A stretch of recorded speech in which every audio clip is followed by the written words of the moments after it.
માંડવી શહેરના 444માં સ્થાપના દિવસ નિમિત્તે કાંઠાવાડા નાકે વિધિવત ખીલી પૂજન કરાયું। માંડવી શહેરના 444માં સ્થાપના દિવસ નિમિત્તે વિધિવત ખીલી પૂજન કરી સ્થાપના દિવસની ઉજવણી કરાઈ હતી। નગરપાલિકા પ્રમુખ હરેશભાઈ વિજોડાના હસ્તે તોરણ વિધિ કરાઈ હતી। ઉપપ્રમુખ જ્યોત્સનાબેન સેંઘાણીના હસ્તે વિધિવત રીતે ખીલી પૂજન કરાયું હતું। શાસ્ત્રોક્ત વિધિ સંજયભાઈ જોશીએ કરાવી હતી। આ પ્રસંગે નગર સેવકો, નગરજનો, અગ્રણીઓ સાથે ભારતીય જનતા પાર્ટીના કાર્યકરો ઉપસ્થિત રહ્યા હતા। તો પહેલે તો 444મો સ્થાપના દિવસ છે, તો બધાને શુભકામનાઓ પાઠવું છું। પૂજા અર્ચના કરી અને સ્થાપના દિવસની ઉજવણી કરવામાં આવી છે।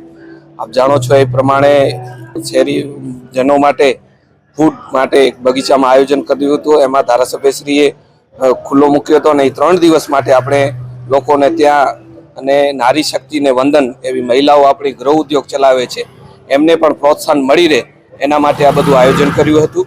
અને માંડવીના વિકાસની વાત છે તો 444માં સ્થાપના દિવસ નિમિત્તે આપણે જણાવું છું કે 445માં સ્થાપના દિવસમાં ત્યારે આપણે પ્રવેશું ત્યારે સ્માર્ટ સિટી તરફ આગળ વધી રહ્યા છીએ।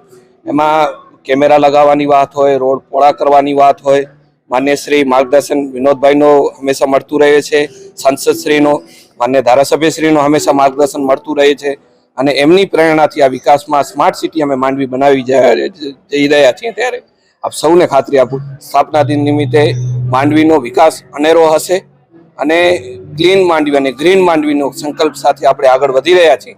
ત્યારે નાગરિકજનોને પણ હું વિનંતી કરીશ કે સ્વચ્છતા રાખવા માટે માંડવી નગરપાલિકા માટે અમને પ્રયત્નબદ્ધ છીએ, પણ નાગરિક પણ એટલા બધા પ્રયત્નબદ્ધ બને અને જાહેરમાં કચરો ન ફેંકે એમની પણ આપ ચેનલ મારફત નાગરિકોને અપીલ કરું છું।